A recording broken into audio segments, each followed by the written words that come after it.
Thank you, Isra, for giving me this opportunity to join this conversation. And it has been hearing lovely insights from grassroots level NGOs. And इस बीच में मैं एक थोड़ा different perspective देने आया हूँ, because see, I represent the corporate sector here and the sort of donor funder ecosystem itself. अभी the main thing here for us is that a lot of things were going on track, and say corporate community partnerships mediated by NGOs and civil society organizations have been going strong. But say COVID came in, and it has visibly sort of taken away the focus from core social sector programs, at least from the period of March until now, to sort of get into critical healthcare and immediate relief to communities. तो अभी मेरे से पहले जो दोनों respected speakers थे, उन्होंने कैसे बताया कि they have had to sort of realign their own programs and realign their own projects to serve communities in their own areas. So be it Bihar, be it Gujarat itself. And that has been the case for us. And just to give you a perspective, say Pernurika India is a subsidiary of Pernurika Global 3000. In all, if you look at Pernurika's global effort, so we have globally provided, I think, more than 40 lakh and health departments in 17 states to provide them emergency critical care healthcare support in form of ventilators, in form of ICU beds, and in form of PPE for medical practitioners. And on the community front, we've sort of set up the first COVID-19 lab in Ladakh. So we had a partnership with member of Parliament Ladakh, Jamyang, and so Jamyang reached out to us that because Ladakh is a landlocked region and COVID-19 samples from there had to be picked up daily and brought back to Delhi. तो वहाँ दिल्ली लाकर यहाँ पे जो भी samples थे उनकी testing हो रही थी. एंड नॉट ओनली इसकी वजह से उनकी अमाउंट नंबर ऑफ टेस्टिंग लो था, but it was very costly also. So you have to fly in samples and then check them, and then 1 से 2 दिन लगेगा, and then you would have to get back to them. So we helped them set up the first local COVID-19 lab there. So abhi it's a fully functioning lab there, and say the local testing has increased many folds there. So as you would all know, testing and isolation is the core solution here until and unless we have a vaccine. So vaccine is in development, but any vaccine, a realistic timeline is, I think, more than a year. So these sort of solutions do come in handy here. We've also partnered with local NGOs here and Akshay Patra Foundation to provide more than 1.3 lakh meals to migrant laborers in Delhi NCR region.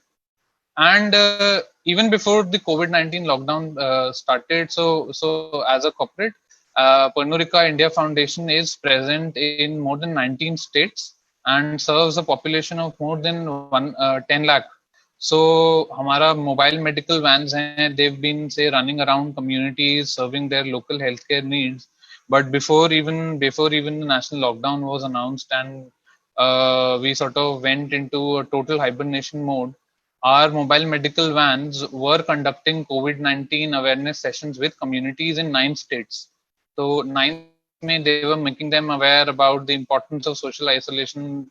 They were also dispelling in एक novel disease है.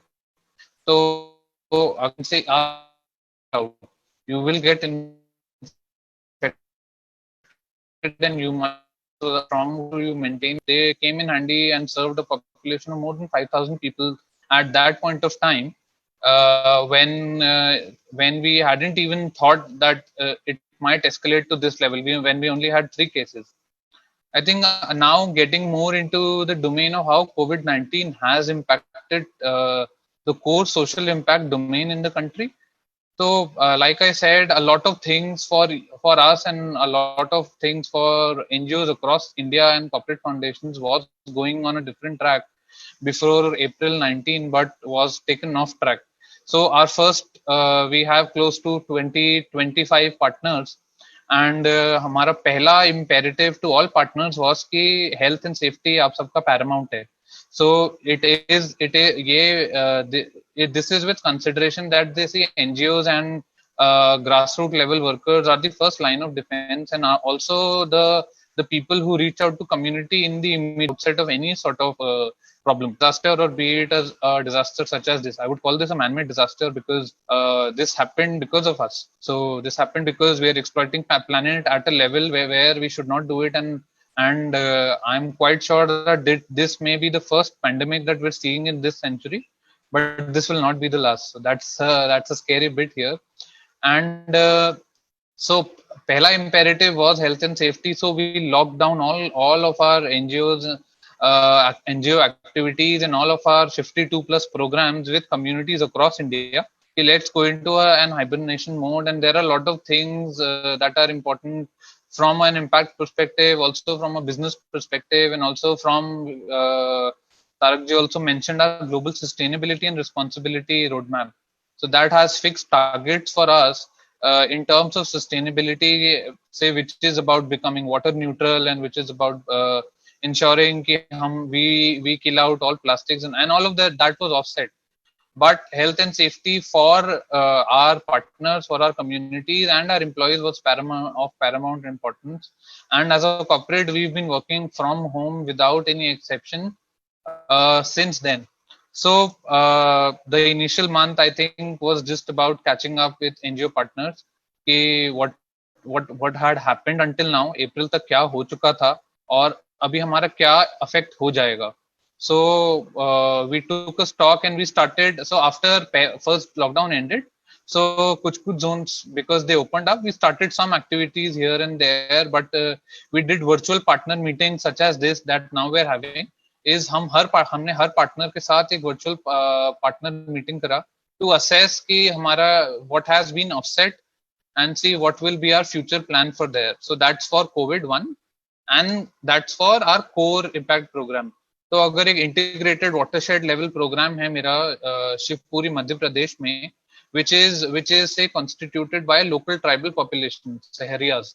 So they are anyway migrant populations because they have to move out in winter season because they're not able to grow crops in winter.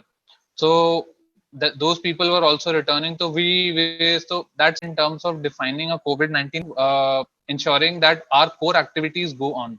So that's been the case for us, and I think abhi unlock 2 and we're getting into different mode. Even though the number of cases are rising, we're taking extreme precautions and managing these programs, and we are being very flexible.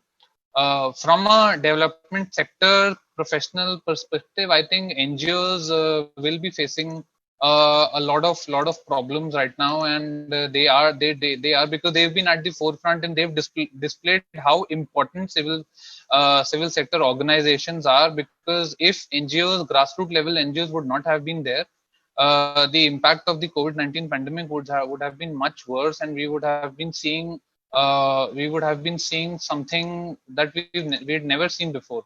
So which is very apparent, and NGOs are, because they've also now taken their own corpuses and they've taken their own funds that they had safeguarded for other initiatives to provide people immediate relief and providing dry rations and other things.